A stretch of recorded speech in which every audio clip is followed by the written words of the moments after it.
out of here! I didn't invite you. Chloe's voice echoed across my living room, sharp and cold like a gust of wind in winter. I froze mid-step, my hands still resting on the back of the chair I had set at the table. I'd spent hours preparing since 5 in the morning. Today was her birthday. Every plate, every steaming dish, every flickering candle was meant to make her feel special. The air was thick with the smell of green chili enchiladas, the one she had loved as a little girl, the recipe I had guarded for decades. But when I tried to sit, when I tried to be part of a family moment in my own house, she looked at me like I was an intruder. "What are you doing?" Her voice was cold, clipped. "Nobody called you. This is my party." I glanced at Dan, my son, the man I had raised with sweat, tears, and all the hopes a mother could hold. He didn't look up. He didn't move. He just stared at his plate, like the world had nothing to do with him anymore. And in that moment, the room fell silent. The kind of silence that presses down on you until it feels like the walls themselves are judging you. I stood there, wearing my apron, shoulders heavy with 14 hours of work. 14 hours of love. I let go of the chair, took a step back. She turned to her guests, now wearing that false smile she always pulled out when she wanted to charm a crowd. "Please forgive the interruption," she said sweetly. "You know how mothers are, always wanting to be in the middle of everything." Laughter. The cruel kind. Not the kind that fills a room with warmth, but the kind that makes you shrink inside yourself. I wanted to disappear right then and there. I wanted to sink through the floor. Instead, I walked toward the door. Each step heavier than the last. Every movement a battle with a weight I couldn't see. I reached the entryway. My hand brushed the cold doorknob. And then, something inside me stirred. It wasn't anger, not quite. It was deeper. A long-buried spark, one that had been smothered by years of being polite, quiet, and unseen. I closed my eyes. I took a breath, and when I opened them again, I wasn't the same Eleanor Hayes who had been about to leave her own home, head bowed, heart heavy. No, this time I felt something else, a resolve I hadn't felt in years. But to understand what happened next, I have to start from the beginning. My name is Eleanor Hayes. I'm 64 years old. This house is mine, every inch of it. And I didn't get here by accident. I grew up in a small town, a couple of hours out of the city. We were 7 siblings. I was the oldest. By the time I was 15, I knew how to cook, clean, iron, and care for children.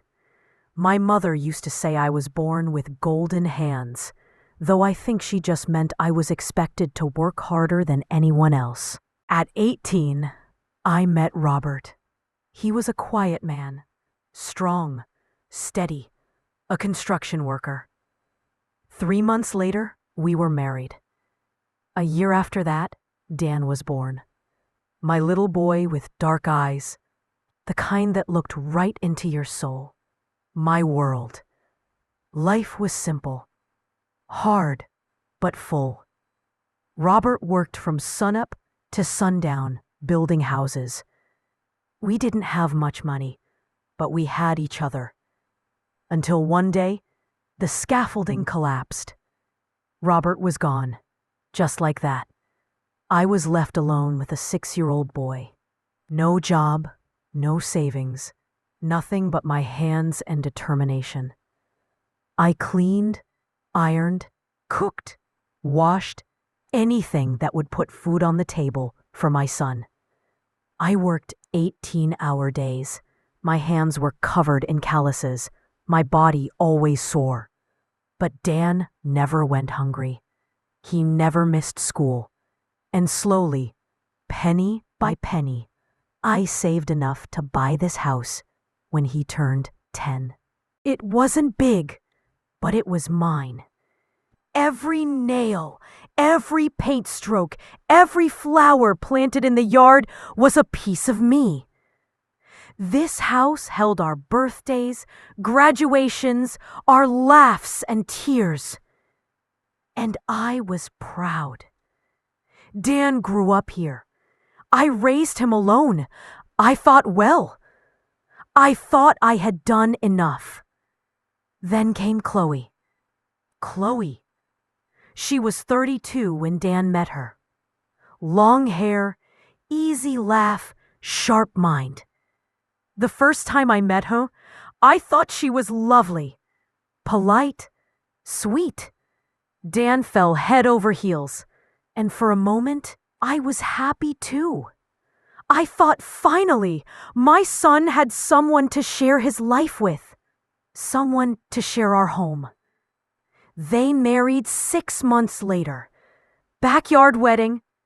I cooked everything. And that day, Chloe hugged me and said, "Thank you, Eleanor. You're the best mother-in-law anyone could ask for." I believed her. I wanted to believe her. At first, everything seemed perfect. Chloe visited on Sundays. She brought flowers, helped with chores, asked about my week. Dan seemed happier than ever. I thought maybe I had gained a daughter. Maybe I could finally have the family I had dreamed of. But then, 6 months later, Dan came to me one Tuesday. I was in the garden, watering my roses. "Mom," he said, the worry in his voice a mirror of the look he wore as a child when he'd done something wrong. Chloe and I were looking for an apartment. I nodded. Life was expensive. Rent was high. I understood. But, he continued, hesitating, we were thinking maybe we could stay here for a little while, until we save up for a deposit. I looked at my boy, my little boy grown, asking me for help. How could I say no? Of course I said yes. This is your home, Dan. It always will be. 2 days later, Chloe arrived with 3 suitcases, Dan with 4 boxes. They said it was temporary. 3 months, 6 months at most. I gave them my bedroom, the one with the private bath. I moved into the small room that had once been my storage closet. I told myself it was temporary. Months turned into a year. First, the small, subtle things. Critiques on my tablecloth, my pots, my furniture. Then bigger changes. My beloved rocking chair, a gift from Robert, banished to the garage. The kitchen, remodeled without a word. Gray tiles, stainless steel sink, white cabinets. My house, my home, slowly turning into something I didn't recognize. I no longer cooked what I wanted. I cooked what she demanded. I no longer watched my shows. I watched what she put on. I no longer had friends over. My presence faded, piece by piece. Chloe's friends came and went. Her family brought chaos and noise. I watched it all in silence. One evening, when Dan got home, exhausted from work, he didn't ask about me. He didn't ask about my day. He ate, watched TV, and went to bed.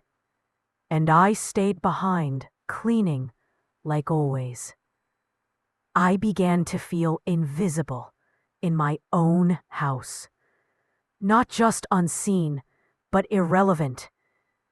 The woman who had built this home, who had given her life for her family, now a ghost in her own story. And one day, something snapped. Something inside me I had buried for decades. The Eleanor who refused to be erased rose quietly, like smoke curling from ashes. I couldn't shake the feeling as I cleaned the kitchen that morning. The smell of the green chili enchiladas, spicy and rich, filled the air, but it didn't comfort me like it used to. I'd spent decades cooking meals that carried my love, my care, my soul, and now they barely even noticed. Chloe glanced at me from the living room, her phone in her hand, her eyes flicking only briefly toward me. "Eleanor, can you make sure the table looks nice? Guests are coming soon." That was it. No please, no thank you, just a command, like I was an appliance and not a person. I wiped my hands on my apron, my fingers trembling slightly. For a moment, I imagined the house empty. Just me. No Chloe dictating what color the curtains should be. No Dan quietly agreeing with everything she said. No strangers drinking wine in my living room. Just silence, the hum of the fridge, and the faint smell of roses from my garden outside. But the thought didn't last. Reality hit me like a wall of ice. 25 people were going to be here soon, and I was expected to prepare everything alone. I looked around at the kitchen I no longer recognized. The gray subway tiles gleamed under the fluorescent lights, the sink polished and new, cabinets white as snow. But it wasn't my kitchen anymore. It was hers, and somehow it felt like every wall, every countertop, every flower I had planted had been quietly erased, like a chalk drawing washed away by rain. I took a deep breath and reminded myself, just get through today. Just one day. I pulled the roasting pans from the cabinet, the aroma of spices filling the air as I chopped onions, garlic, and the fresh green chilies I had picked yesterday from the garden. My hands moved automatically, almost like they had a mind of their own. Decades of cooking had trained them to work without hesitation, without complaint. But my heart was heavy. When the doorbell rang, I froze. "Hi, you must be Eleanor," a cheerful young woman said, smiling as she stepped inside. "Chloe told me you're helping with the food?" I nodded, my voice quiet. Yes, I am." I stepped aside to let her in. I watched them move around my living room, placing their bags on the floor, laughing at jokes I didn't understand. They didn't look at me twice, not once. I felt invisible, as if I were air in the room. As I carried dishes to the table, my fingers brushing the polished wood, a thought burned in my mind. How did it come to this? This was my home, my life, my memories. Every corner of this house had been touched by my hands, by my sweat, by my love. And yet, in my own living room, I felt smaller than ever. I heard laughter from the kitchen doorway. Chloe's friends were trying to take selfies, loud and unaware. My hands tightened on the tray I was carrying. Something inside me shifted. That quiet ember that had ignited the day she told me to get out.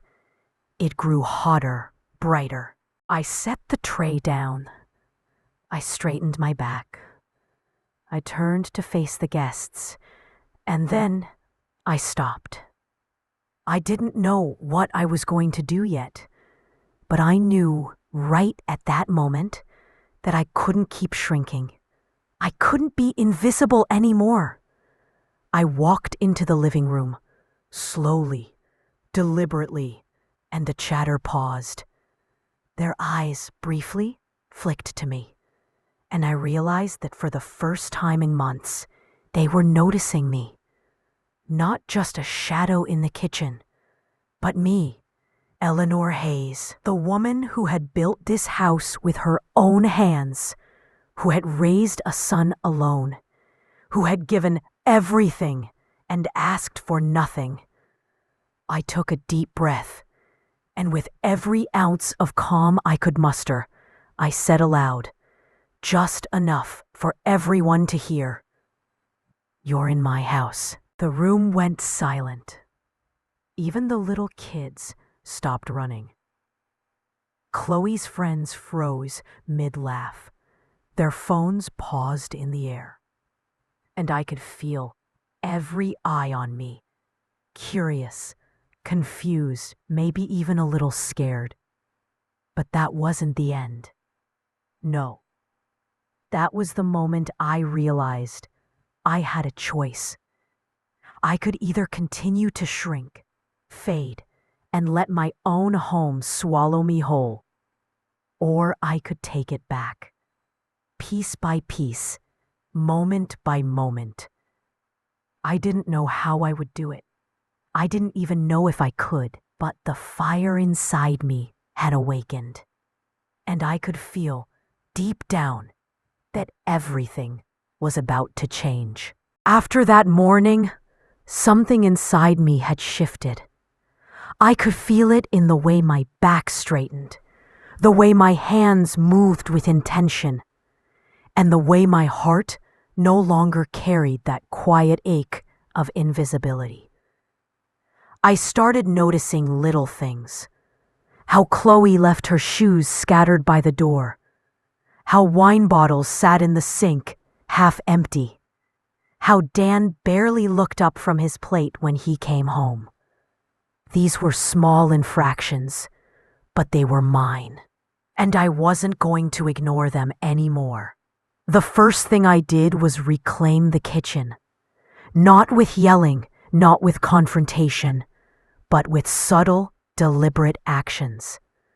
I reorganized the counters the way they had always been, my knives in the block, my cutting gourds in their familiar places, my spice jars lined up alphabetically. I left nothing in disarray, but I placed a small sticky note on the refrigerator. "Please put dishes in the sink. Thank you." It wasn't mean. It wasn't confrontational. It was a quiet declaration that this space belonged to me, that I was still here, still present. When Chloe came home that afternoon, she glanced at the sticky note and scoffed. "Ugh, Eleanor, you really don't have to," she started. But I stopped her before she could finish. I didn't yell. I didn't argue. I just looked her straight in the eyes. "I know, but I will," I said calmly. That was all. She blinked, momentarily taken aback, and walked past me, muttering under her breath about how controlling I was. I didn't flinch. For the first time in months, I didn't care what she thought. Then came the dinner that would change everything. Chloe insisted I prepare green chili enchiladas for her birthday, and I agreed, not out of submission, but out of strategy. I worked quietly, deliberately, making sure every ingredient was perfect, every dish cooked to my standard. But while I worked, I planned. I thought about how I could reclaim my space without destroying anyone, yet still make it clear that this house was mine, that I had a voice, that I was seen. By the time the guests arrived, I was ready. They stepped into the living room, chatting loudly, shoes clicking across the polished hardwood, and I could feel my pulse steady. I didn't scurry to serve them or hide in the kitchen. I stood in the entryway, apron on, hands. I walked to the dining table, placed the steaming platters in the center, and looked at Chloe. Her smile faltered slightly when she realized I wasn't waiting for her instructions, that I wasn't asking permission, that I was in charge of this moment. "Dinner's ready," I said, and my voice carried, strong but calm. "Everyone, please sit." And for the first time, they obeyed. Not out of fear, not out of obligation, but because something in them recognized the authority I held. Chloe's friends whispered among themselves. Dan shifted uncomfortably, finally realizing that his mother was no longer the invisible woman who simply catered to his household. That night, after the guests had gone and Chloe had sulked off to her room, I sat at the table alone, taking in the quiet. The house was mine again, not fully, not yet, but the first cracks in their control were showing. I felt something I hadn't felt in months. Pride, relief, strength. I knew this was just the beginning. Chloe wouldn't back down easily, and Dan, well, he still hadn't fully seen what was happening. But I had started. I had spoken. I had acted. The morning after that dinner felt different. The air in the house carried a weight I hadn't noticed before, a kind of tension that I didn't have to create. It was simply there, hovering, like a quiet reminder that the balance of power was slowly shifting. I moved through the house, carrying my coffee in my hands, listening to the faint hum of the refrigerator, the ticking of the wall clock, and the soft rustle of curtains in the morning breeze. This was my sanctuary, my home. And for the first time in months, I felt it as mine, not just in ownership, but in spirit. I decided to take the day slow. I didn't rush to clean or organize. I just walked through each room, noticing details I had been too tired or too invisible to care about before. A rocking chair in the garage called to me. I ran my fingers along the worn wood and remembered Robert's laugh, Dan's tiny hands gripping my finger, the smell of fresh paint when I first finished this house decades ago. I realized that reclaiming my home wasn't just about space. It was about memory, about life lived fully, about the history that Chloe and her friends couldn't erase. By mid-morning, I decided it was time to act. Not with confrontation, not with shouting, but with subtle, deliberate assertion. Chloe had rearranged the living room months ago, replacing my carefully chosen furniture with sleek, modern pieces that screamed her taste, not mine. Today, I would start moving things back, quietly, piece by piece. I lifted the old armchair, the one Robert had given me, and set it in the corner where it belonged. I adjusted the throw pillows. I brought back my side table, the one with scratches and memories, and placed my photo frames on it. I didn't announce it. I didn't apologize. I just did it. When Chloe returned from her morning errands, she froze at the doorway. Her hands paused on the bags she was carrying. What are you doing?" she asked, trying to sound casual, but her voice was sharp. I smiled gently, as if seeing her confusion amused me more than angered me. "Moving things around," I said softly. "I like it this way." She blinked. She tried to argue. "But that's not modern. It looks old. Ugh, Eleanor, why would you—" I didn't let her finish. I held her gaze firmly. "This is my home. I built it. I raised my son here. And I have the right to see it my way. Her jaw tightened. Dan appeared behind her, sensing the tension. "Mom, come on, Chloe," he said quietly. But I didn't flinch. I ignored him. For the first time, I realized that I didn't need his validation. My voice was enough. The day progressed, and I moved through the house with deliberate care. I opened windows, letting sunlight pour into the corners Chloe had darkened with her gray curtains. I rearranged the kitchen counters back to their familiar, functional order, placing each spice jar, cutting board, and pot exactly where it belonged. When I was done, I walked through the rooms and felt a thrill of satisfaction. It wasn't about defiance. It was about recognition. I existed. I mattered. I was seen. That evening, Chloe tried to assert control again. She suggested a family movie night, and without asking, started putting a modern action film in the DVD player. I stopped her. Calmly but firmly, I said, "Tonight, we're watching the movie I picked. I think it's time for a little tradition." Dan looked nervous. "Mom, maybe—" "No," I interrupted. "Tonight, it's mine." Chloe's face fell. I could see the wheels turning in her mind, realizing for the first time that she wasn't in charge. She huffed and left the room, muttering about how controlling I was. But inside, I felt an exhilaration I hadn't felt in years.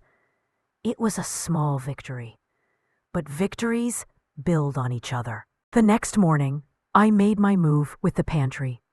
Chloe had been sneaky before, moving items, hoarding groceries, controlling the space. I didn't confront her yet. I simply organized everything meticulously, labeling jars and containers with my handwriting, leaving subtle notes: use what you need, return what you don't. It wasn't passive-aggressive. It was assertion. It was a quiet declaration. I am here, I exist, and this is my house. And then I planned. I made a list. Every small act Chloe had done to make me feel invisible. Every subtle slight.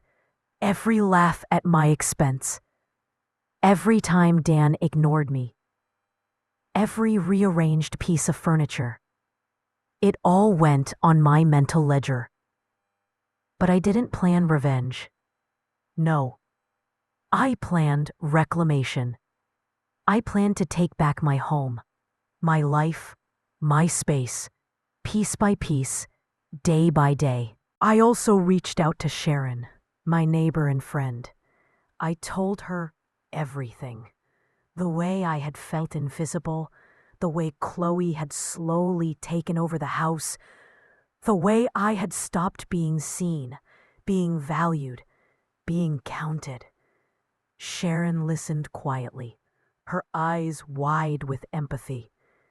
"Eleanor," she said finally, "you've been strong for everyone else your whole life. It's time to be strong for yourself." Her words hit me harder than anything Chloe or Dan had ever said. It wasn't just about asserting space. It was about reclaiming my dignity, my right to be recognized, my right to live without being overshadowed in my own home. That night, after Chloe had gone out for another one of her shopping sprees, I sat down with a notebook and pen. I wrote down rules, my rules, for my home. Not for them, not for Chloe, not even for Dan. For me. My kitchen, my rules. My living room, my furniture, my choice of decor. My time, my schedule, my friends. No more invisibility. No more being ignored. Every act of disrespect will have a consequence. Quiet, but firm. By the end of the night, I felt something I hadn't felt in years. Power. Not the loud, aggressive kind, but steady, quiet, undeniable power. I knew Chloe would push back. I knew Dan would hesitate. I knew there would be friction. But friction doesn't destroy. It reveals. It reveals who we are and who we've become. As I went to bed, the house quiet except for the faint hum of the refrigerator and the rustle of leaves outside, I realized something. This was no longer about green chili enchiladas, gray curtains, or rearranged furniture. This was about me, about reclaiming the home I had built, the life I had earned, and the woman I had always been, strong, unyielding, and seen. Tomorrow, I would begin a new chapter, and I wasn't going to tiptoe anymore. The morning light crept through the window, dust motes dancing in the sunbeams, and for the first time in months, I didn't feel invisible. I moved through my home with deliberate steps, as if each footfall announced my presence.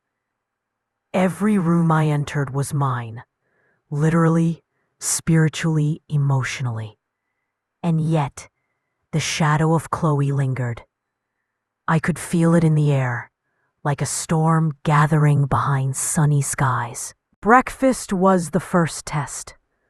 I made my own meal, simple and comforting. Scrambled eggs, toast, and fresh orange juice. I took my time, savoring the quiet, the clatter of my own utensils, the aroma of coffee brewing. When Dan came downstairs, he looked at me, really looked, for the first time in months.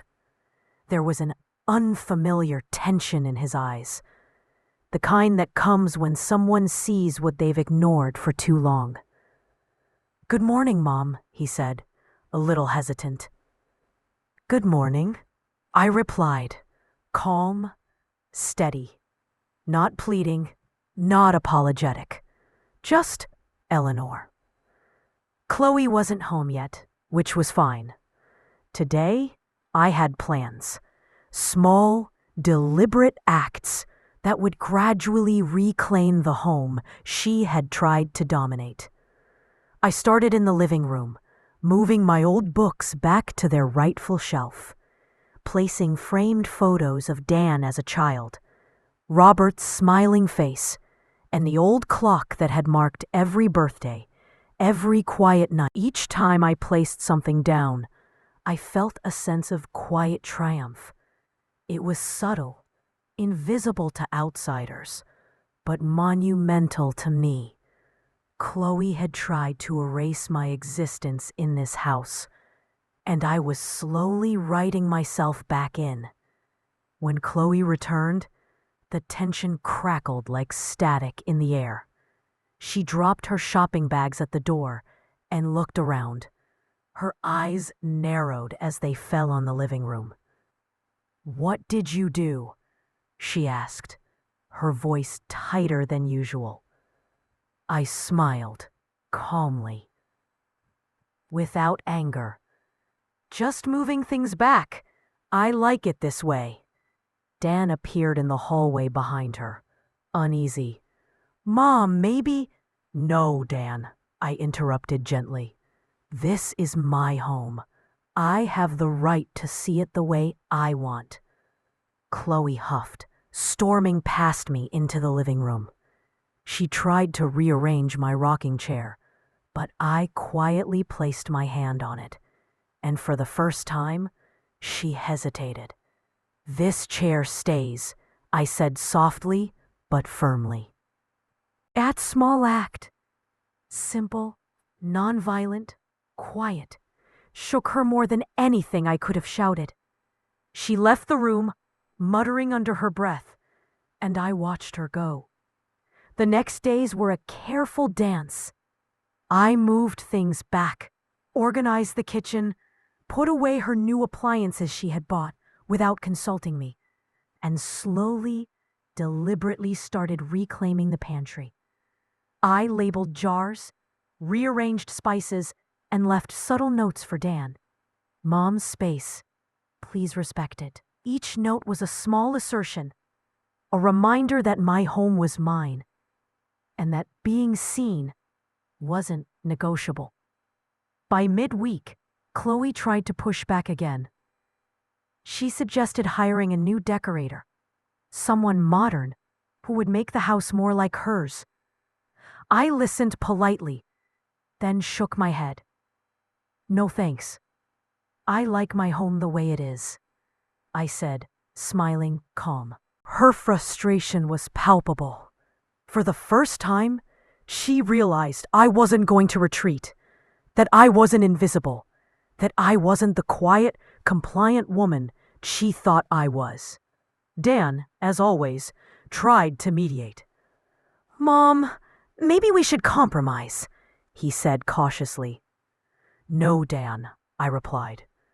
There's no compromise on my dignity. There's no compromise on my home. This isn't about furniture or appliances. It's about respect. It's about seeing me, not just using me. I felt a fire ignite inside me, steady and unwavering. It wasn't rage, it was clarity, the kind that only comes after years of being unseen. I realized something vital. I had spent decades bending, adjusting, giving, sacrificing. Now it was time for them to adjust. That evening, I hosted a small gathering. Not Chloe's friends, not Dan's coworkers, not strangers, but my friends, Sharon, Linda, and a few others who had always been part of my life. I cooked the green chili enchiladas, roasted chicken, and chocolate cake I had perfected over the years. I set the table with my best plates, poured coffee with care, and watched as laughter filled the room. When Chloe returned unexpectedly, she froze at the doorway. The room was alive with warmth, noise, and friendship, the kind she had tried to push out. That night, I sat in my chair, sipping tea, listening to the fading laughter, and I realized something important.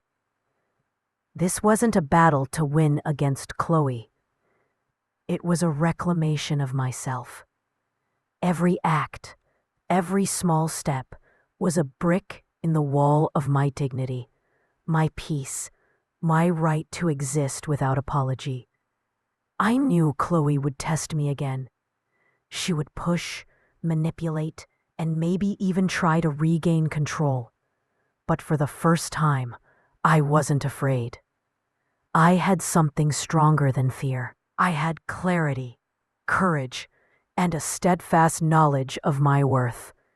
And as I closed my eyes that night, I allowed myself a small, quiet smile. Tomorrow, I would continue. Piece by piece, day by day, I would reclaim my home. I would reclaim my life.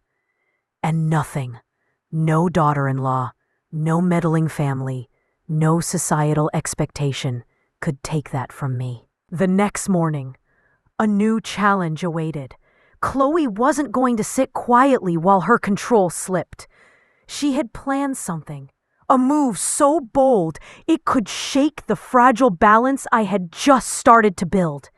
But this time, I wasn't unprepared. I had learned the value of patience, observation, and subtle power. And I was ready to act. The sun had barely risen, and already I could feel the weight of anticipation in the house. Something was off. Chloe's absence the previous night wasn't a relief. It was a warning. I knew she had schemes in her mind, subtle, calculated, and meant to regain the control she had been losing. But this time, I wasn't going to react impulsively. I had spent months learning the rhythm of my own power, and I intended to use it. The morning started quietly. I moved around the kitchen, humming a soft tune my mother used to sing, preparing coffee and breakfast for Dan. He wandered in, looking slightly tired, his hair a mess, as if he hadn't slept well. "Morning, Mom," he mumbled. "Good morning," I replied, calm, steady. "Coffee's ready." Dan frowned slightly. "Where's Chloe?" "She went to the store early," I said casually, though inside I was bracing. I had already mapped out the day in my mind. Every corner of the house, every possible intrusion she could attempt, I had anticipated. As I set the table, I noticed subtle signs of her presence. Tiny marks on the counter, a misplaced spoon, a half-open cabinet she had clearly inspected. She had been there, planning something. But I had left clues of my own. Small notes, gentle rearrangements, and subtle traps she wouldn't notice until it was too late. By noon, Chloe returned, her car pulling into the driveway with that smug, self-satisfied look that had always annoyed me. She walked in confidently, as if she owned the air, and I let her. I greeted her with a smile, calmly asking, "How was the store?" "Oh, just errands," she replied, not noticing the careful order I had created in the living room and kitchen. She dumped her bags on the counter, glanced at the table I had set for lunch, and frowned slightly. "Did you move things?" "I did," I said softly, not a trace of defensiveness in my voice. "I like it this way." Her lips pressed together. The first sign of frustration. She had assumed I would react with anger, but calmness always unnerved her. She started unpacking groceries, muttering under her breath, and I moved closer, gently adjusting items she had placed incorrectly, as if it were mere habit, not strategy. Dan wandered in, catching the subtle tension. "Mom, are you—" "I'm fine," I interrupted softly. "Everything's fine." And it was. Everything was fine, because this time I controlled the narrative. For years, I had reacted, bent, and adjusted to Chloe's whims. Now, I acted on my own terms. The afternoon came with a test I hadn't fully anticipated. Chloe had invited her friends over, a group of 5 women I didn't know. The doorbell rang, shrill and insistent. My first instinct was to step back, let them in, and shrink into the background. But I paused. This time, I would not be invisible. I opened the door, smiling, greeting them warmly. "Hi, come in. Let me take your coats." The women looked surprised, then uneasy. They hadn't expected to see me so present, so confident. Chloe whispered something under her breath, likely some passive-aggressive comment, but I ignored it. I poured drinks, guided them to the living room, and set out snacks I had prepared. They laughed nervously, and I could see Chloe's frustration growing. Lunch arrived, and I served green chili enchiladas, her favorite. The smell filled the house.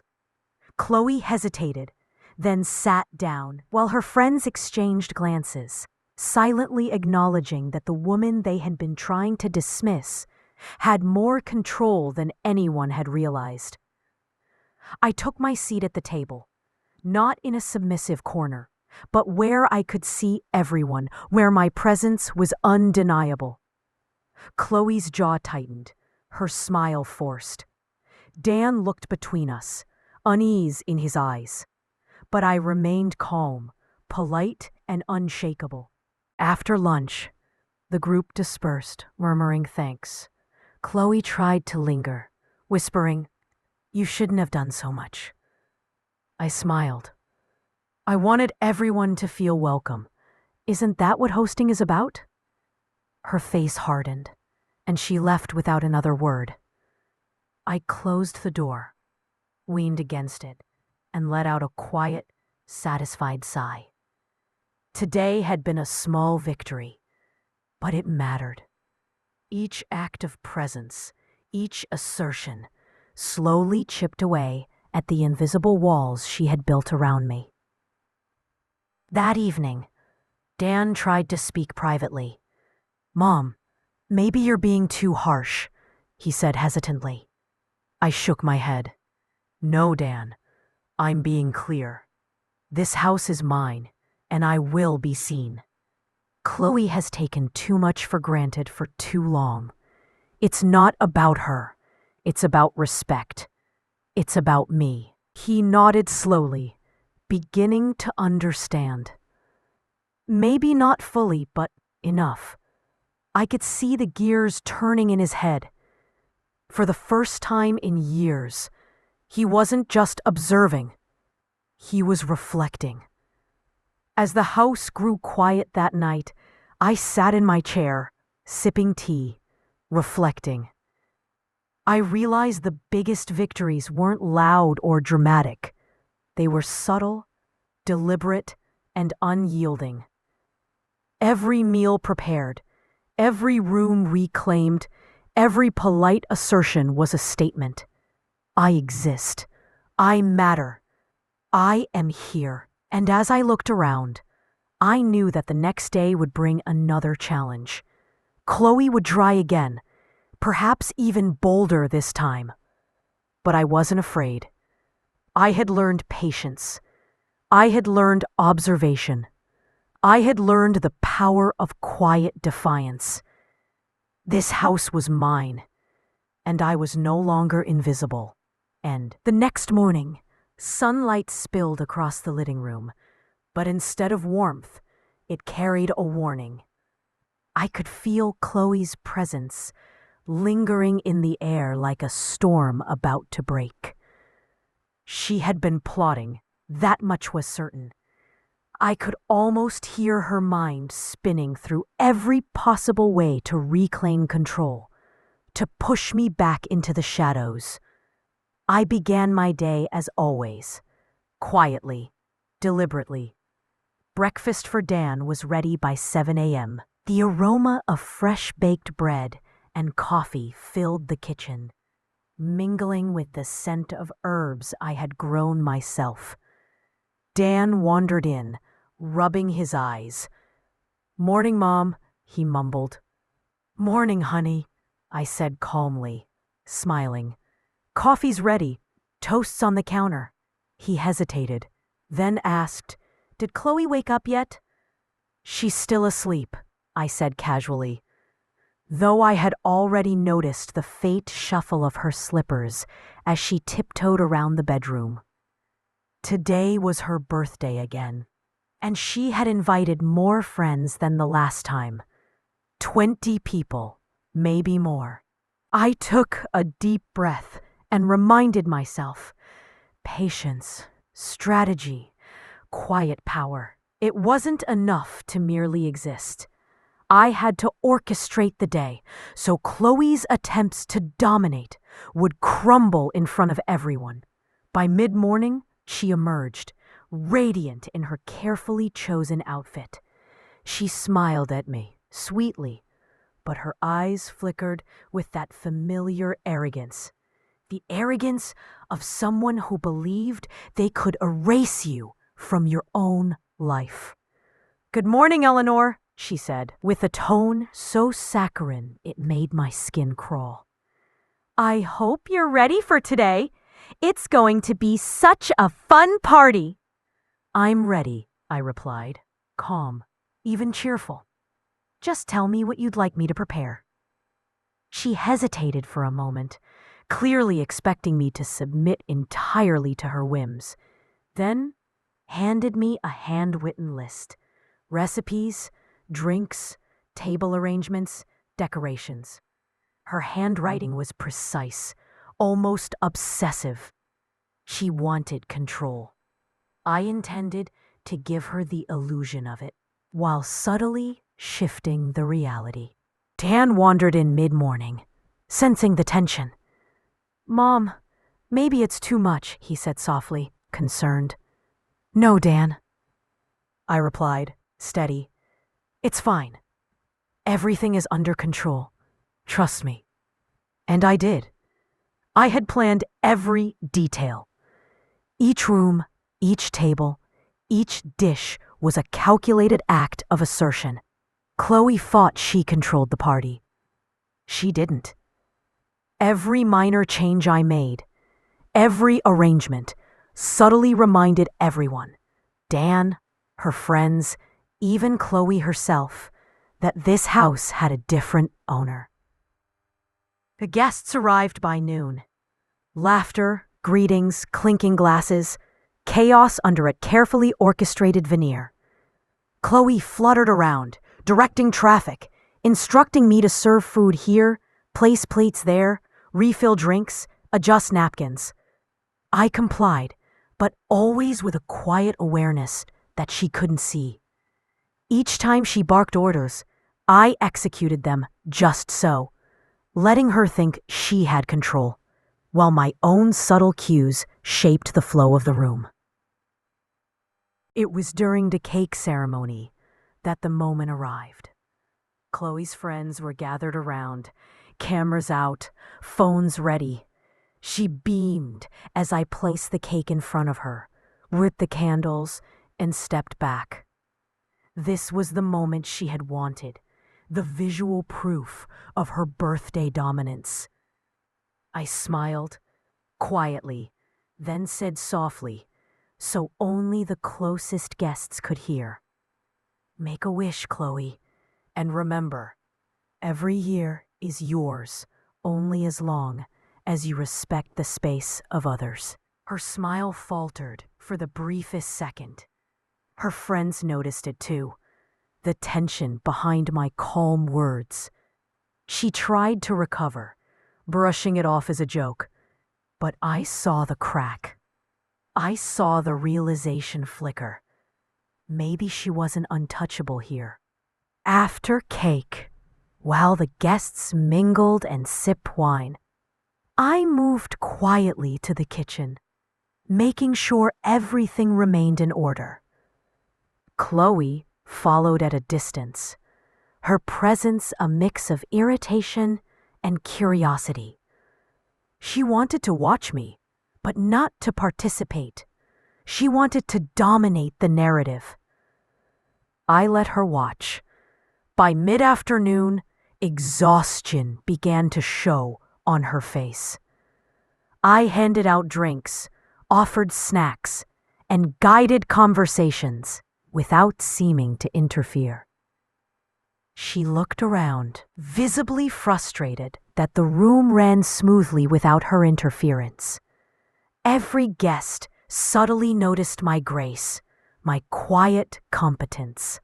This house, my house, was functioning on my terms. Later, she confronted me privately. "Eleanor, why are you doing this?" she asked, feigning innocence. I looked her straight in the eye. "I'm doing what I should have done a long time ago," I said softly. "I'm making sure this house reflects respect. Not just for you or Dan, but for me too. For all these years, I've been invisible. Not anymore." Her lips pressed together, silent. She wanted an argument, but I didn't give her one. I let her stew in her frustration, while the guests continued to chatter, unaware of the silent battle being won right in front of them. By the time the party ended, Chloe had no energy left to argue. Her friends left, awkwardly aware of the shift in control. Dan helped clean up, finally seeing the balance of effort, realizing how much I had carried this household without acknowledgement. That night, I sat alone in the living room, a quiet triumph settling over me. Chloe would try again, but now I had momentum. My presence had been felt, my authority acknowledged. I wasn't just the mother-in-law who cooked and cleaned. I was Eleanor Hayes, the woman who built this house, shaped its life, and refused to be invisible any longer. And I knew, deep down, that the next encounter would define whether Chloe accepted boundaries or whether she would push one step too far. The morning after Chloe's birthday party, the house felt different. Not quieter. No, the usual clatter of breakfast and coffee cups still echoed through the kitchen, but charged with an energy I hadn't felt in years. A presence that reminded everyone who actually ran this home. I moved through the kitchen deliberately, preparing breakfast for Dan.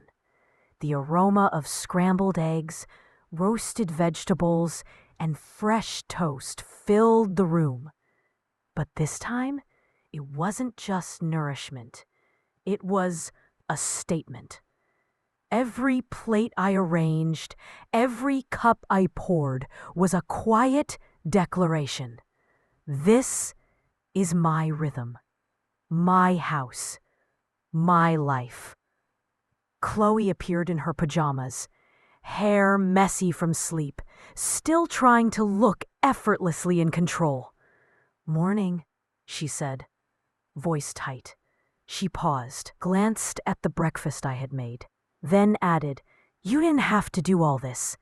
"I know," I said softly, "but I wanted to. Everyone deserves breakfast." Her eyes narrowed slightly, suspicious. Can wandered in, sleep still tugging at his eyes. "Mom, coffee?" "Already poured, already ready." I handed it to him with a smile. Chloe's brow furrowed. She started to say something, but I ignored her. I didn't have to argue. My actions spoke louder than any words she could muster. By mid-morning, the tension had shifted palpably. Chloe wanted to order, to direct, to remind everyone she was in charge. But this time, I refused to participate in her game. I spoke calmly, and I could see it in her eyes. The frustration, the disbelief. She had assumed this house was a playground for her ambitions, a stage to perform dominance. But she had underestimated me. She had underestimated the years I had poured into this home, the sweat and tears embedded into every corner. And now she could feel it, the subtle reclaiming of authority. By noon, she tried one of her usual tactics. She called Dan aside, whispering urgently. "Mom's being weird," she said, her voice sharp. "She's trying to embarrass me. She wants attention." Dan shook his head. "No, Chloe. Mom's just Mom. She's always done this. Maybe you're just noticing it for the first time." That stopped her. I could see her confusion, the first crack in her confidence. She wanted Dan on her side, wanted the room spinning around her whims. But he wasn't playing along. And for the first time, I felt a quiet thrill of satisfaction. The turning point came in the afternoon. Chloe had invited a few friends over, expecting to dominate the living room again. But when the doorbell rang, I had already prepared the space. Drinks arranged, snacks displayed neatly, seating organized to facilitate conversation. Guests arrived to a smooth, welcoming environment, unaware of the battle unfolding beneath the surface. Chloe tried to jump in, barking instructions. "No, put the plates over there. Move that chair." I smiled at the guests. "Don't worry," I said gently. "Everything is fine here." Her face flushed. She tried to argue, but the guests instinctively followed my lead. Every subtle glance, every polite word I spoke, subtly shifted attention back to me. Chloe's control faltered. Her friends began asking me questions about the food, the garden, the decor. They listened intently, hanging on every word I said. By evening, Chloe was exhausted. The day hadn't gone as she planned. Every guest had noticed the subtle shift, and even Dan was seeing me in a new light. For years, I had been invisible. Now, my presence was undeniable. Later that night, after the last guest left, I found myself sitting on the couch, watching Chloe clean up. Her movements frantic, her energy drained. She finally turned to me, hesitating. "Eleanor, what are you doing?" I leaned back, smiling softly. "I'm living my life." "Chloe, I've waited long enough. This is my home, my rules, my space, my dignity. And if you can't accept that, then we'll figure it out." She said nothing, just stared. For the first time, I saw fear flicker across her face. Not fear of me, exactly, but fear that her carefully constructed world, her illusion of control, was slipping. And that, more than anything, felt like victory. Dot, dot, dot. That night, I went to my small room, the one I had once thought of as a prison. Now it felt like a command center. Plans began to form in my mind. I would continue reclaiming this house, piece by piece, event by event. Chloe wouldn't know what hit her, but she would learn respect, whether she liked it or not. And as I drifted off to sleep, a calm certainty filled me. Tomorrow, the next move would be even stronger. The morning light poured through the gray curtains, casting a soft glow over the kitchen. I sat at the table, coffee steaming in my hands, feeling something I hadn't felt in months. Anticipation. Not dread, not tension, but purpose. The house that had been a battlefield for so long was about to become my stage. And I finally knew the role I was meant to play. Chloe was already in the kitchen, scrolling on her phone, hair still messy from sleep, wearing that same casual confidence that had once made me shrink into the background. But this morning, I wasn't shrinking. I watched her for a moment, noting the small cracks in her armor, a furrowed brow, the faint twitch of her hand, the way she lingered over her coffee without finishing it. She sensed the shift, though she couldn't quite articulate it yet. "Good morning," I said, calm, warm, commanding. She looked up, startled, as if she had forgotten I was even in the room. "Morning," she said cautiously. ... I poured her a cup of coffee. I didn't ask if she wanted cream or sugar.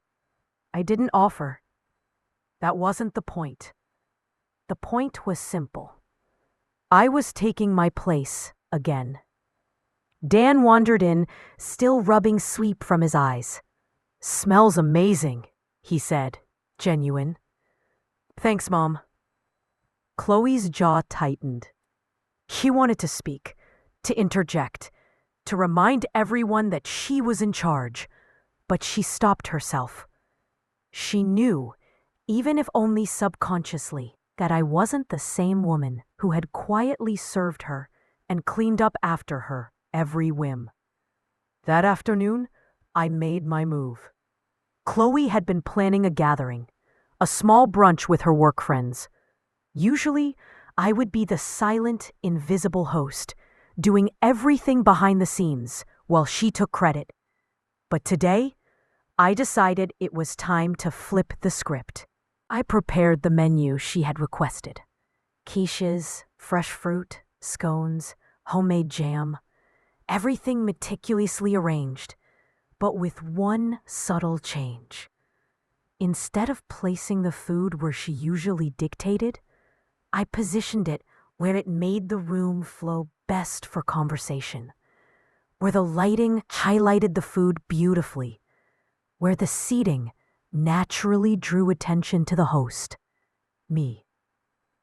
When her friends arrived, Chloe tried to take control. "No, put that there! Move this chair!" I smiled and said, "Let me handle it, Chloe. It'll look better this way." Her face went pale.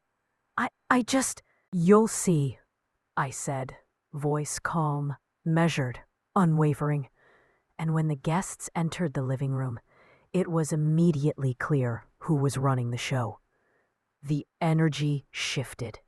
The conversation flowed naturally. Laughter echoed, and every question, every compliment was directed at me. Chloe tried to interject, but the guests instinctively turned to me, listening with genuine interest to every word I spoke about the food, the decor, the garden I had nurtured for decades. By the end of the afternoon, Chloe was exhausted, flustered, and frustrated. Her plans for dominance had crumbled silently, elegantly, without a single harsh word. And for the first time, I saw a flicker of fear in her eyes. Not of me, exactly, but of losing her carefully constructed image. She realized that the house wasn't hers to command. It was mine, and I was awake, aware, and ready to reclaim every inch. That night, after the last guest left, Chloe came into the kitchen, hesitant. Her voice was quieter than usual. "Eleanor, what was that?" I met her eyes, calm and steady. "That was me, Chloe, just me, nothing more." She nodded slowly, the unspoken acknowledgement clear. She had underestimated me, and underestimating me had consequences. I went to my small room that night, reflecting on the day. It wasn't just a victory. It was the first step in reclaiming my life, my house, my dignity. I realized something powerful. Respect isn't given automatically. It's earned. It's maintained through consistency, calm authority, and the quiet but undeniable assertion of boundaries. The following days, the dynamic continued to shift. Chloe tried subtle manipulations, moving furniture, redirecting conversations, hinting at decisions she wanted to make. But I was prepared. Every action I took was deliberate, every word measured, every interaction a reminder. This is my home. Dan noticed. Slowly, subtly, his demeanor changed. He began acknowledging me, asking my opinion, appreciating the effort I put into the house, the meals, the way I maintained a warm, welcoming environment, even under strain. Chloe tried to dismiss it, tried to redirect attention, but the pattern was set. And one evening, alone in the kitchen, I realized the most important thing. I was no longer living in fear. I was no longer shrinking. I was no longer invisible. For the first time in years, I felt truly present in my own life. I poured myself a glass of wine, sitting at the table I had fought for silently, and smiled. The battle wasn't over. Chloe wasn't gone, and there would be tests, challenges, and moments of tension. But for the first time, I knew the outcome. I wasn't just surviving, I was thriving. And as I looked around the room, taking in the walls I had built, the furniture I had chosen, the garden I had nurtured, I felt a deep satisfying truth settle in my chest. No one, not Chloe, not anyone, would ever make me feel invisible again. The morning sun streamed through the kitchen windows, highlighting the warm glow of the freshly baked bread cooling on the counter. I took a deep breath, feeling a rare sense of calm. Today wasn't just another day. It was the day everything would shift permanently. I wasn't just standing my ground anymore. I was reclaiming my life, one deliberate step at a time.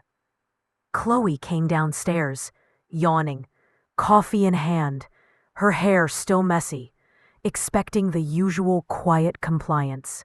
But I was no longer the quiet woman who tiptoed around her moods. I met her gaze directly. "Good morning, Chloe," I said, smiling. "Breakfast is ready." Her brow furrowed. "Already? Thanks, Eleanor," she mumbled, clearly thrown off by my calm authority. Dan appeared behind her, rubbing his eyes. "Wow, it smells amazing," he said, genuine awe in his voice. "Thanks, Mom." Chloe glanced at me, and I saw it. Confusion, irritation, a silent challenge. She wanted to reclaim control. But the unspoken rules had changed.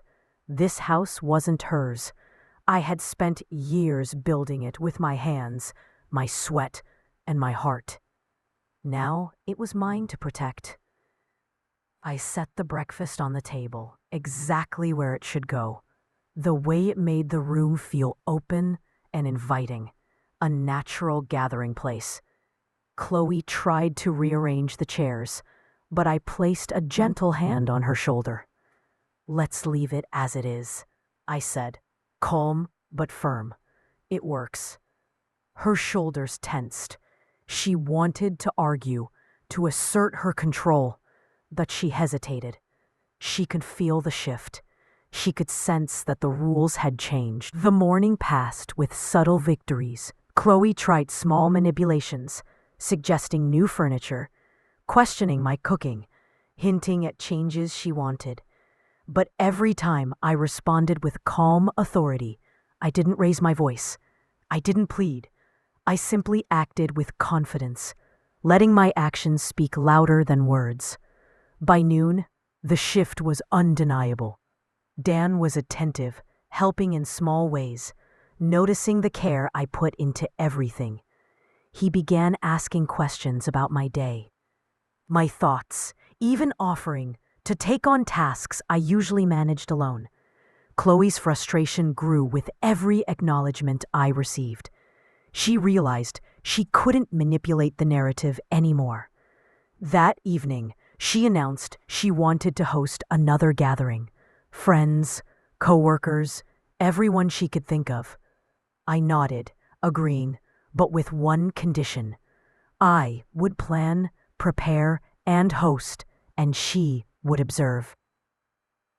When the guests arrived, Chloe tried to step in, but it was too late. The room responded to me, naturally. The conversation flowed around my hosting. The food was perfect, and every compliment, every glance of appreciation went toward me. Chloe's frustration was palpable. Her smile forced. The invisible line of authority had been drawn, and everyone could see it. After the last guest left, Chloe lingered in the kitchen, hesitation in her step. She didn't know how to confront the reality that the house and the respect within it was no longer hers to command.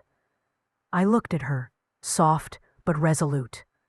"Chloe, I think it's time we talk," I said, voice calm. She swallowed hard, nodding. "Okay." We sat at the table, the same table I had prepared countless times in the past. But now, with the weight of years, effort, and dignity behind it, I spoke calmly but firmly. "This house is mine. It always has been. I raised Dan here. I built this life with my own hands. I've been more than patient, more than kind, but I won't be invisible anymore. You can live here, share this home, but you will not take over it. You will respect me, this house, and the life I've built. Chloe's face went pale. She opened her mouth to argue, but I held her gaze. No yelling, no shouting, just unwavering clarity. I've given you countless chances to show respect. You've ignored them. I'm giving you one final chance. Behave or find your own place. It's that simple. She stayed silent, the weight of the words sinking in. For the first time, I saw hesitation, doubt, and recognition in her eyes. She realized that the game was over and that she had lost. Dan, sitting quietly beside her, nodded in understanding. "Mom, you're right," he said. "I've been blind. I see it now." The air in the room shifted. Chloe no longer had control. She wasn't defeated with anger or humiliation. She was defeated with quiet authority, calm strength, and the undeniable truth of my existence. That night, I sat in my favorite chair, the one I had fought to reclaim, a glass of wine in hand, watching the garden bloom under the moonlight. For the first time in years, I felt whole. This house was mine. My life was mine. My voice, my presence, my dignity. It was all mine. And no one could take it from me again. And in that quiet, victorious moment, I realized something I had long forgotten. True power doesn't come from control over others. It comes from claiming your own life, standing firm in your worth, and refusing to let anyone diminish you. I smiled softly to myself. Chloe would adjust, Dan would respect, and I would finally be seen. Not as a shadow, not as a servant, not as an invisible presence, but as Eleanor Hayes, the woman who built a life, raised a son, and reclaimed her home, her dignity, and her peace. The battle was over. The victory was mine. And from that day on, I knew, without a doubt, no one, not Chloe, not anyone, would ever make me feel invisible again.